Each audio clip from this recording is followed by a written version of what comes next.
지난주에 말씀을 이어서 증거하도록 그렇게 합니다. 독일의 한 작은 마을에 블룸 아르트 목사의 얘기를 제가 지난주에 잠깐 했습니다. 그분이 보면 핵심으로 본 것은 바로 예수 그리스도의 다시 오심이었다.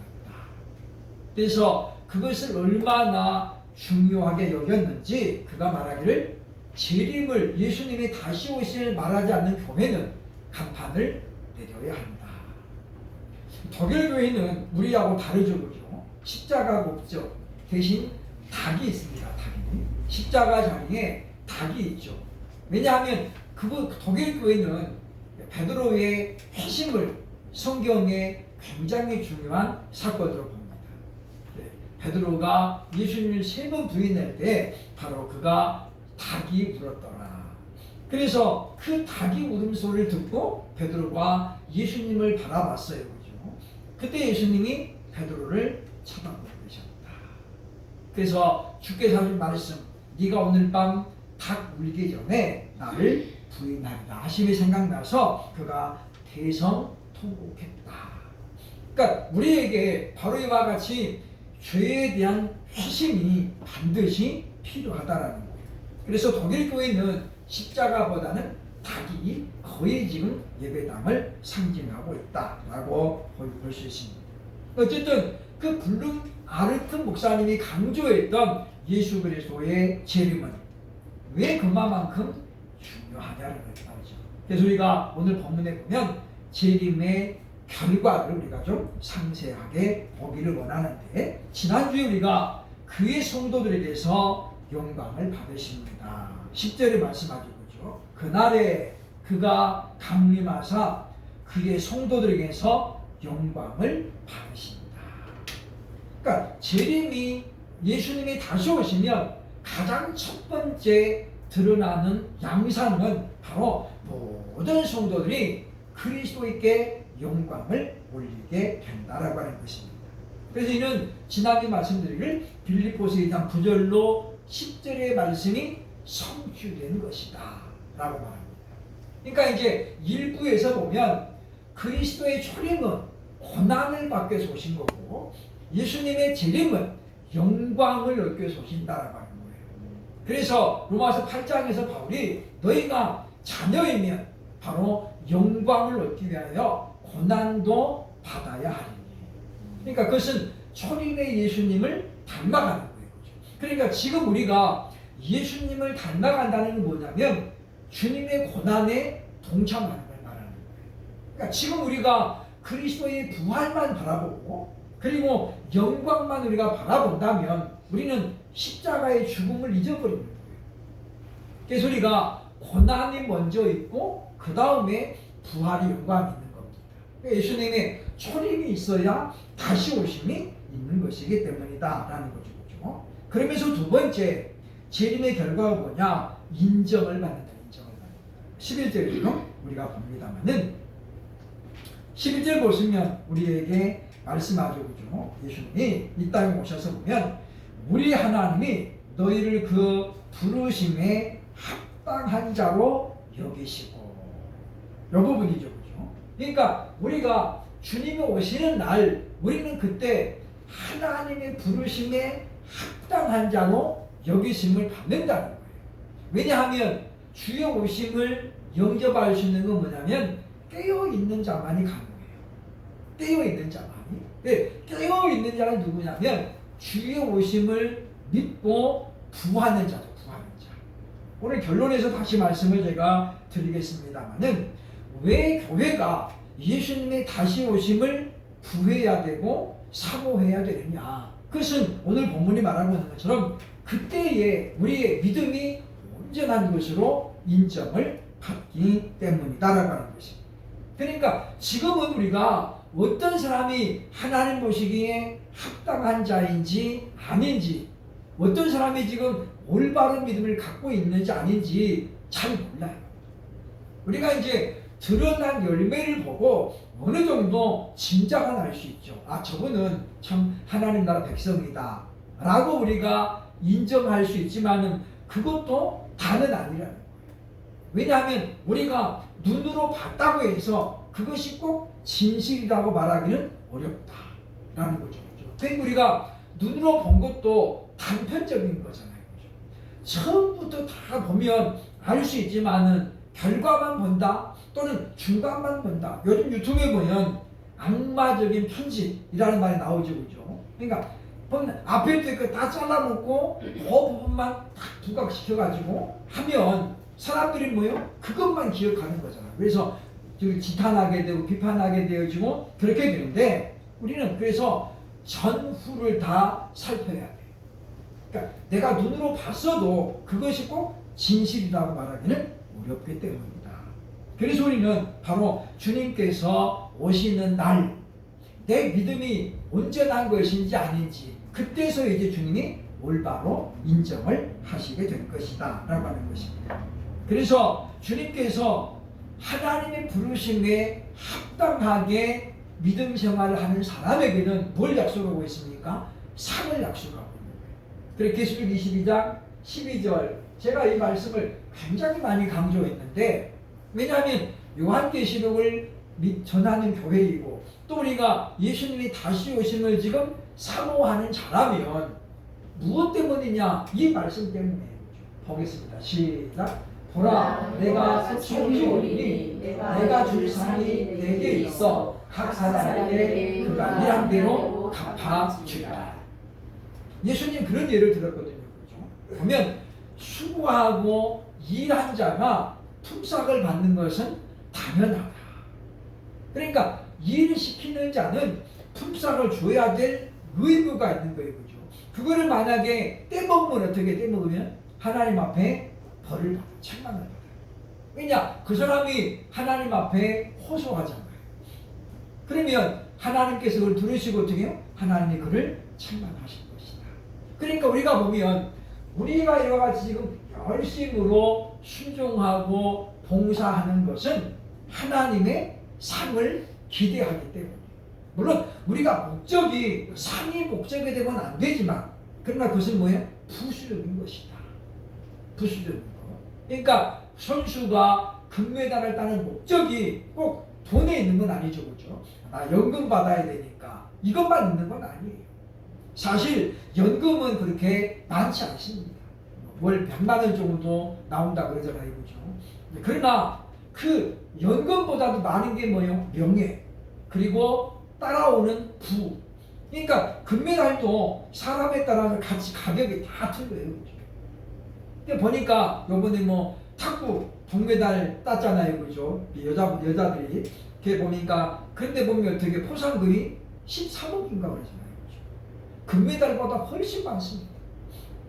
그러니까 양궁에서 금메달은 포상금이 300만 원 받은 분도 있어요. 금메달인데. 그러니까 각기 천차만별이 있어요. 그러나 어떤 종목에서 메달을 따느냐에 따라서 그 가치는 달라져요. 그러니까 보면 뭐 어떤 여자 선수가 밝혔습니다만은 자기 연봉이 이제 겨우 6,300인가 된다는 거잖아. 한 달 1년 연봉이. 그러니까 한 달에 500만 원 정도 받는다는 거예요. 그렇게 힘들게 하는데 어쨌든 그 연봉 상한제가 있어가지고 그냥 고졸을 하고 들어오는 사람 얼마, 대졸을 하고 들어오는 사람 연봉이 있어가지고 그 7% 이상 한 번 오는데 7%밖에 안 오는데. 그러니까 100만 원 받으면 1년에 7만 원 올라가요. 7만 원. 그렇게 딱 묶어놓고 임원들이 아무튼 간에 어마어마하게 많아가지고 오로지 그 축구협회보다 임원이 더 많다고 하잖아요. 그러면 자기들은 10원짜리 하나 안 내놓으면서 온갖 혜택을 누리고 있었다라고 하는 것인데 우리가 그런 걸 보면 그 사람의 어떤 행함을 보고 성경은 최종적인 판단을 내립니다. 예수님이 오전에 말씀을 사복음서는 뭘 받았다는 거예요? 믿음을 받다는 거예요. 네 믿음이 너를 구원하였다. 그런데 계시록에는 예수님이 뭘 보는 거예요? 믿음은 안 봐요. 뭘 봐요? 행위를. 내가 네 행위를 아노니 오이다 수 에르가. 그렇죠. 오이다 내가 안다. 수 너의 에르가 행위들. 그러면 차이점이 뭐겠습니까? 왜 사복음서 예수님이 믿음을 강조했는데 계시록에서는 행위를 달라요. 그것은 수신자가 달라요. 사복음서는 예수를 믿는 자가 아니라 모든 대사람이 대상이에요.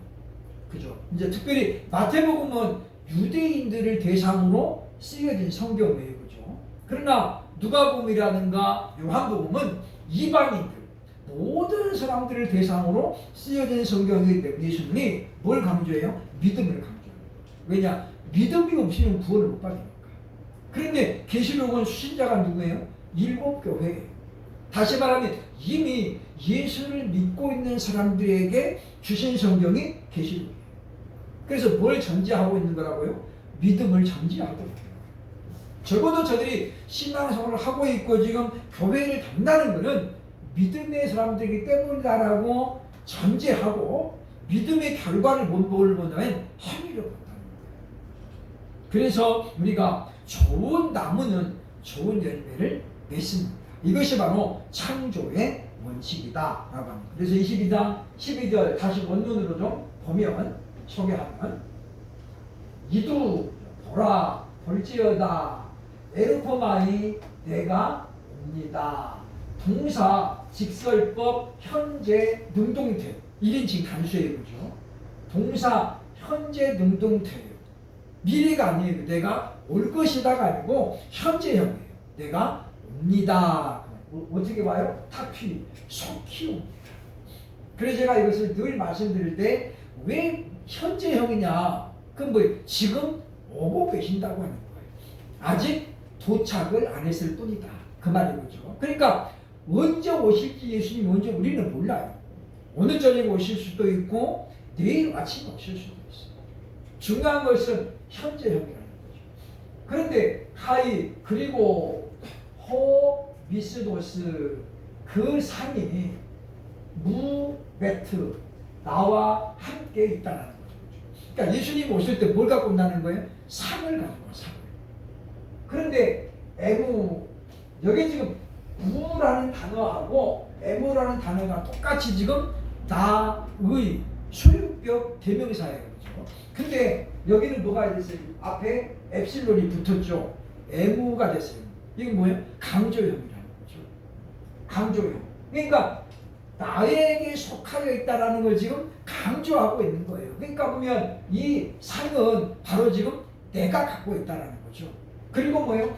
나의 그 상은 아포두나이 갚아주리라. 갚아줄 것입니다. 누구에게요? 헤카스토 각자에게, 각 사람에게 갚아줄 것입니다. 코스 못하는 대로 그 말이죠. 토 에르고 그 행위들. ST는 비동사의 거죠. 뭐뭐이다, 뭐뭐입니다 말인데 아우트.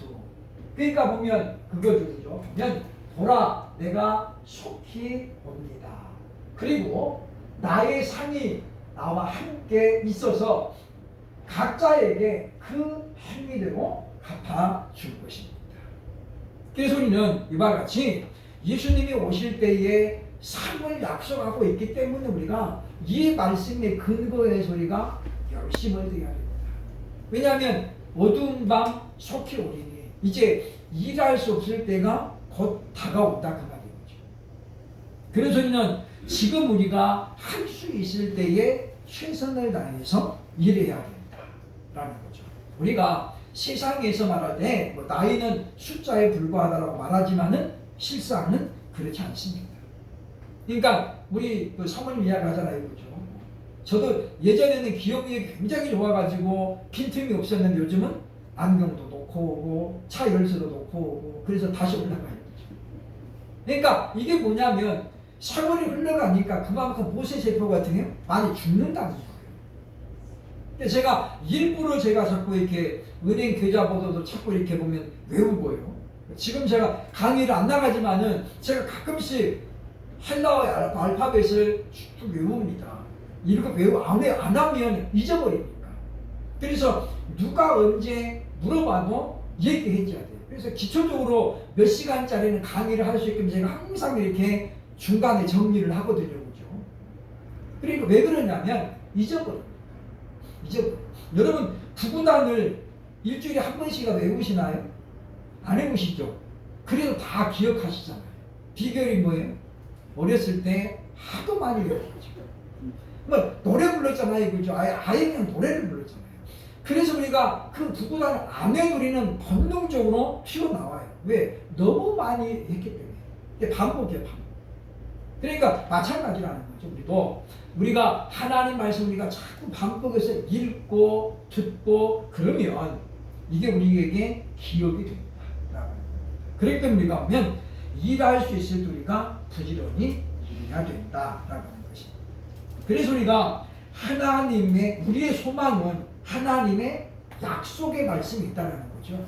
그러니까 그 약속의 말씀을 믿는 자는 어떻게 해요? 순종하고 봉사하며 충성하죠. 우리가 오전에 말씀드린 믿음으로 산다. 그 하나님의 말씀을 믿는 사람은 그 믿음으로 순종도 하고 봉사도 하고 충성도 해요. 반대로 그 믿음이 없는 사람은 어떻게 해요? 열매가 없다는 거죠. 그러니까 못 믿으니까 충성을 못하는 거예요. 근데 우리 살아가면서 우리가 믿지 않아야 될 것은 쉽게 믿고 믿어야 될 것은 못 믿는 경우가 참 많습니다. 그죠? 그러니까 어떤 분이 보이스피싱을 당했는데 이게 자식이 있는 분이 엄마 나 지금 다쳤어 돈 좀 보내 그러더라는 거예요. 그러니까 엄마가 듣고 워낙 가망이 없으니까 딸 목소리인데 진짜 목소리가 아닌데 헷갈린 거예요. 딸 목소리하고. 그러니까 엄마라고 그러니까 그죠. 그래가지고 이 엄마가 놀래가지고 어디 얼마나 타냐는 얘기하다 보니까 얘기를 오래 하다 보니까 목소리가 이상한 거예요. 딸 목소리가 아닌 거예요. 그래서 이제 이게 은행 물어본 거 다 물어봤는데 돈을 붙이려고 하다 보니까 전화번호도 딸 전화 것이 아니고 말도 보니까 딸 목소리가 아닌 것 같더라고요. 그러니까 우리가 그런 면에 있어서 우리가 당황하거나 또 어떻게 보면 쉽게 믿어버리는 경우가 발생한다라고 하는 거죠. 그러니까 우리에게는 반드시 분별력이 필요합니다. 그래서 하나님이 없는 믿음은 죽은 것이라고 야고보는 강조하고 있는 거예요. 그러니까 야고보는 뭘 이야기하냐면 올바른 믿음은 살아있기 때문에 살아있는 것은 뭐예요? 움직이는 거예요. 그죠? 움직이죠. 그러나 죽어있는 건 어떻게 해요? 아무 감각이 없어요. 그렇기 때문에 믿음은 어떻게 한다고요? 자라나는 거예요. 그래서 베드로가 믿음에서 자라가라. 그렇죠. 우리 믿음이 그리스도 예수의 장성한 분량에 이르기까지 우리 믿음이 자라나야 되는데 문제는 우리 믿음이 어떻게 해요? 신앙을 하는 만큼 비례해가지고 믿음이 자라나야 되는데 안 된다는 거예요. 우리가 이제 우스갯소리로 신학교에 입학하면 1학년 때는 뭐라고 그래요? 다 목사 같은 믿음을 갖는다고 그래요. 2학년 되면 전도사 수준 떨어지고 3학년 되면 집사 수준 떨어지고 그리고 졸업할 때 되면 어떻게 해요? 평신도로 떨어진다는 거예요. 그러니까 거꾸로 가야 되죠. 1학년 때가 믿음이 약했다가 4학년 때 믿음이 좋아야 되는데 거꾸로 간다는 거죠. 들어갈 때는 막 했다가 점점 하면서 믿음이 식어지고 뭐만 남아요? 학문만 남아요. 그래서 졸업할 때 뭐에 자꾸만 이제 성경 비평에 눈을 뜨고 성경의 피신화와에 꽂혀가지고 그래서 신학을 그냥 학문으로만 대하는 사람들이 많다는 거예요. 그래서 어떤 사람들은 그렇게 주장하죠. 그죠? 제가 지난번에 목사님하고 밥을 먹다가 깜짝 놀랐는데 그분이 총신대학교에서 교무실에서 오랫동안 근무했어요. 그리고 늦게 이제 개척을 했는데 그분이 그러는 거예요. 목사님 하나님이 몇 분이에요? 아니 말도 안 되는 질문을 던져서 하나님 한 분이죠. 하나님 한 분이 세 분이야 세 분. 그러면서 하나님이 세 분이라고 막 울리는 거예요. 아니 성경에 하나님은 한 분이라고 그랬지 않냐고. 아니 그게 아니라는 거예요. 본질은 하나인데 하나님은 세 분이다. 그래서 내가 아니 하나님이 바보예요? 한 분이라고 그랬는데 그럼 세 분이라고 해야지 한 분이라고 했냐고 내가 그랬는데 그 옆에 사모님이 절대 싸우지 말래요. 목사님 절대 못 이긴다고. 이분은 평생 그렇게 돼 있기 때문에 자기도 여태까지 20년 넘게 싸웠대요. 자기도 신학을 했는데 이분은 사모님은 순복음신학을 했는데 이분은 총신대를 나왔잖아요. 근데 거꾸로 된 거 말하잖아요. 오히려 신학은 총신이 다른데 거꾸로 이야기하잖아요. 그죠? 그래서 이 사모님도 자기도 그 성경을 보면서 하나님 한 분인데 왜 남편은 하나님의 세 분이라고 그래요. 그래가지고 20년 동안 싸웠는데 서로 답이 안 나와요. 그래서 그냥 그래 당신이 믿는 하나님은 세 분이고 나는 내가 믿는 하나님 한 분이야. 그러고 지금 산대요. 그래서 참 보면 우리가 성경을 우리가 보면서도 우리가 성경을 올바로 알려는 수고가 있어야 된다라는 것입니다. 그래서 우리가 우리 믿음이 정상적인 믿음은 자라나야 돼요. 깨달아야 된다는 거죠. 그렇죠? 세 번째, 예수님이 다시 오시면 성도인 우리도 영광을 받게 됩니다. 12절 보면 말씀하고 있죠. 그렇죠? 너희도 그 안에서 영광을 받게 하려 합니다. 여기 보겠습니다. 카타 온 것을 따라 그 말이죠. 그렇죠? 텐 카린 투 대구 해몬이죠. 해몬. 그러니까 보면 너희의 그 하나님의 은혜를 따라. 그 하나님이 누구예요? 주 예수 그리스도의 하나님이죠. 그러니까 너희의 주 예수 그리스도의 하나님의 은혜를 따라 우리에게 뭘 준다고요? 우리가 영광을 받게 된다. 우리가 이제 이걸 보상이라고 해요. 우리가 믿음을 지키며 살아가면 하나님 우리에게 영광을 주시는 거예요. 그 영광은 두 가지입니다. 하나는 우리가 하나님 나라에 가서 받는 영광이 있어요. 그게 뭐예요? 멸류관이죠. 그런데 하나님께서는 우리에게 하나님 나라에 가서만 주는 걸 약속한 게 아니에요. 우리가 이 땅에서도 하나님이 주신 복을 누리면서 살아간다는 거죠. 그러니까 그것이 이제 1세대가 예수 믿는 사람의 영광이 다르고 2세대가, 2대가, 3대가 받는 영광이 달라요. 그렇죠? 중요한 것은 하나님은 이 땅에서도 복을 약속하고 있다라고 해요. 그래서 22장 12절에 말씀하시는 것은 이때 이건 상은 뭐예요? 하나님 나라 가서 받는 거예요. 왜냐? 예수님이 오셔야 받는 거니까. 그러나 그 상만이 있는 것은 아니다라고 하는 거죠. 그래서 우리가 성경에 보면 여러 부분에서 하나님이 이 땅에서도 복을 약속하고 있고 받은 사람들을 소개하고 있는 것을 보게 된다는 겁니다. 그래서 우리가 예수님이 오시면 성도가 받는 영광은 두 가지다.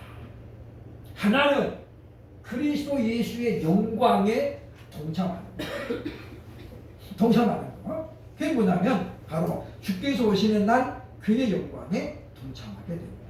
마태복음 25장 21절 보겠습니다. 시작. 그 주인이 이르되 잘하였도다 착하고 충성된 종아 네가 적은 일에 충성하였으니 내가 많은 것을 네게 맡기리니 네 주인의 즐거움에 참여할지어다. 여기 보면 이 주인이 뭘 갖고 와요? 왕권을 받아가지고 오잖아요. 그러면 이 사람들은 뭐가 돼? 당연히 왕의 신하가 되는 거예요. 여러분 우리 환경미화원도 보니까 약간의 어떤 그 등급 같은 게 있어요. 그죠? 그러니까 구청에 소속되어 있는 환경미화원하고 시청에 있는 분하고 다릅니다. 또 청와대에서 일하는 환경미화원하고 다릅니다. 그러니까 탈레도 최수종 씨 아버지가 환경미화원이었는데 어디서 일했다는 거예요? 청와대에서 일했다는 거죠. 그러면 똑같은 환경미화원이지만 끝발이 제일 센 데가 어디예요? 청와대에 일하는 사람들. 그렇다고 이분들이 대통령하고 얘기하는 건 아니에요. 그러나 청와대에서 일을 하고 있는 자체는 뭐냐면 대통령을 만날 기회가 있다라는 거고 대통령이 직접 말을 못하지만은 대통령을 모시고 있는 사람들에게 하소연할 이 기회가 올 수 있다는 거예요. 하다못해 우리가 아쉬운 소리를 해도 부총장이 하는 거하고 시장이 하는 거고 다르잖아요. 그렇죠? 그래서 우리가 보면 그런 것이 분명히 다르다라고 하는 것인데 그러니까 왕이 오시면 신하들은 뭐가 돼요? 종들은 뭐예요? 단박에 뭐가 돼요? 신하가 되는 것이다. 그리고 뭡니까? 주인의 즐거움에 참여하게 된다는 거죠.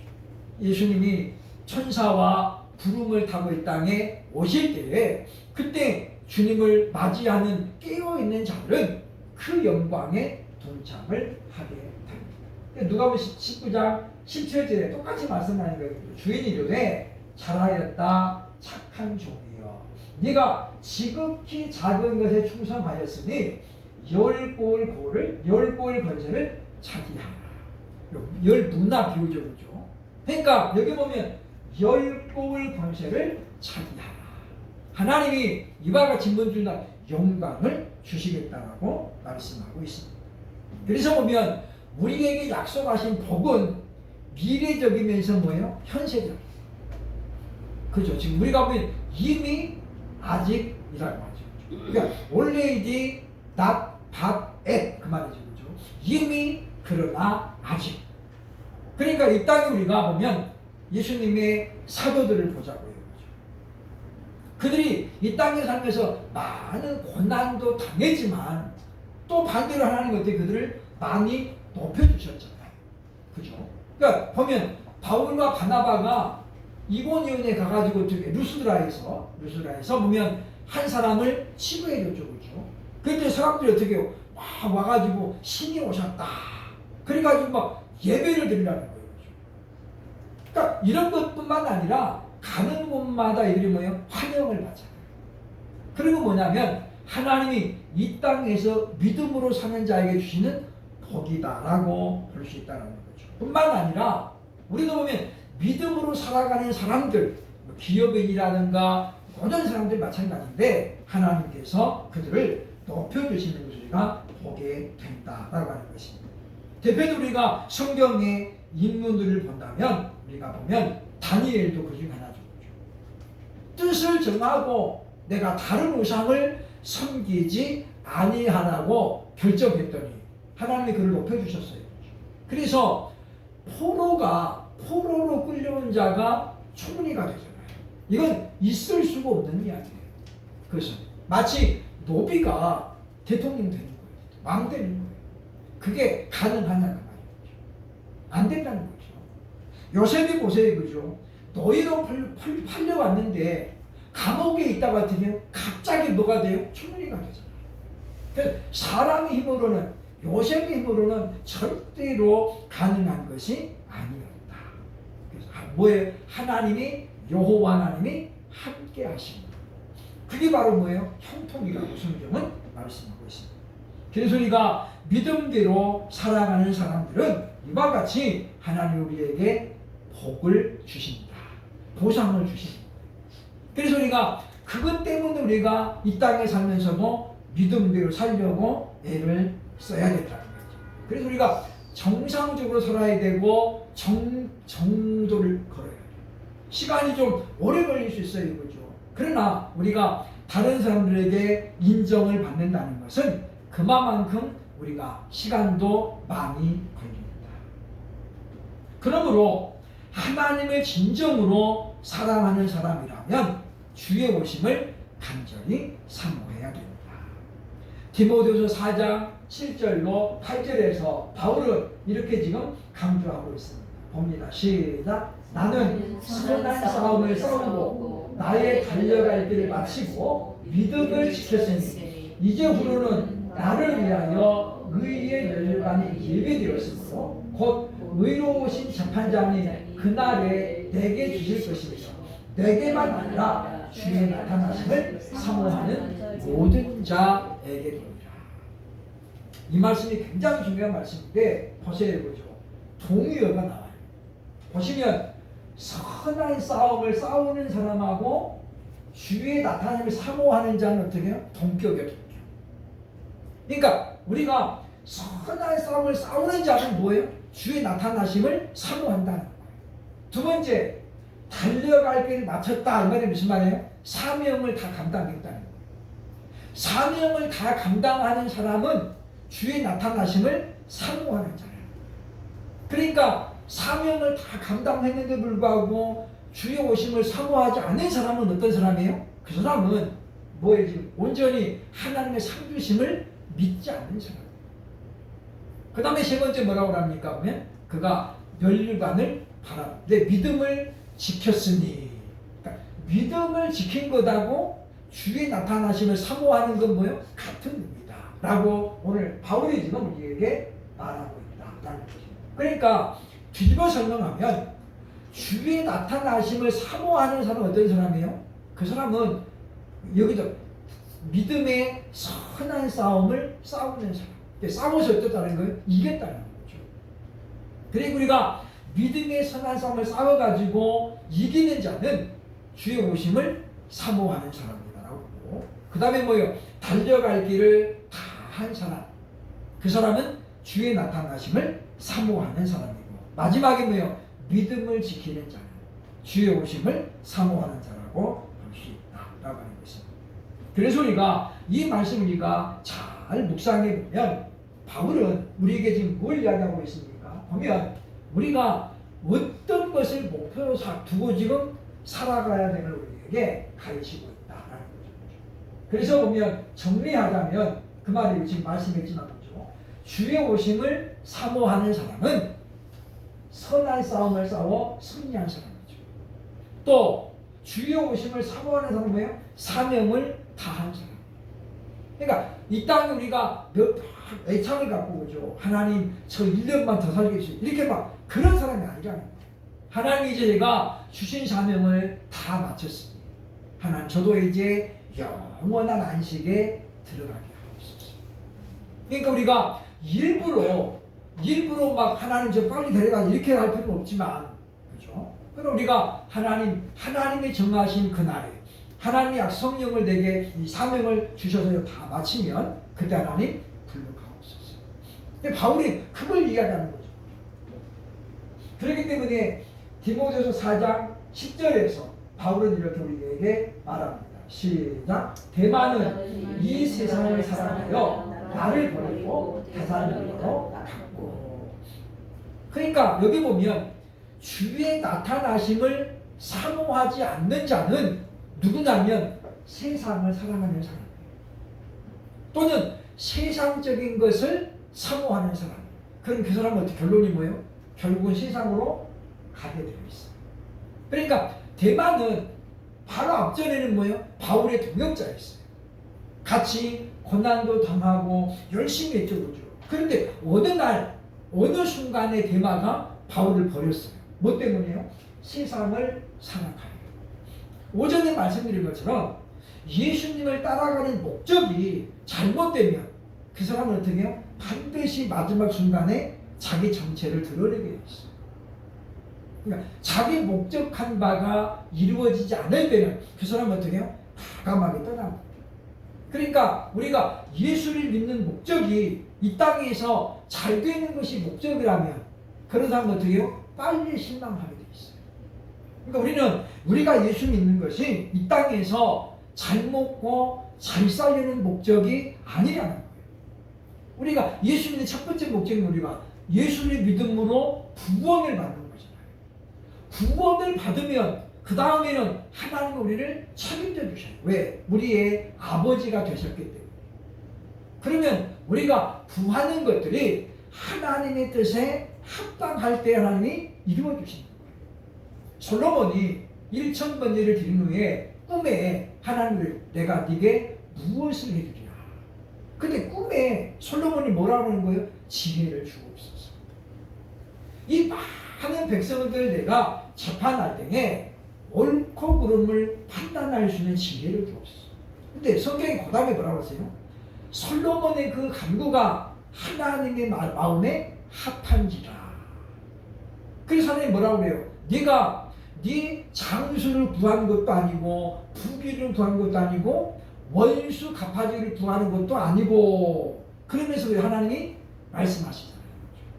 그러니까 우리가 부귀도 받지 못하는 건 뭐예요? 우리의 정욕을 따라 구하게 돼요.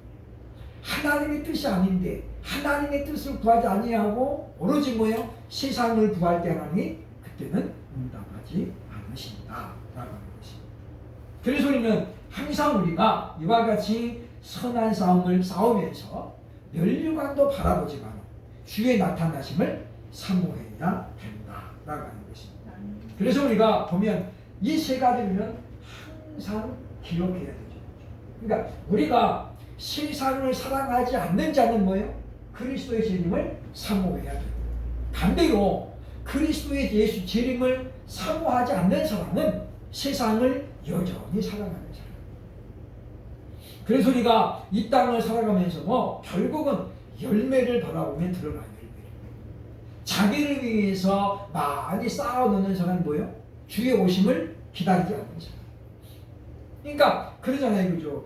잃을 것이 많은 사람은 전쟁이 일어나는 것을 결사반대합니다. 그러나 잃을 것이 아무도 없는 사람은 뭐예요? 오늘 종말이 와도 조사하고 이렇게 되는 거죠.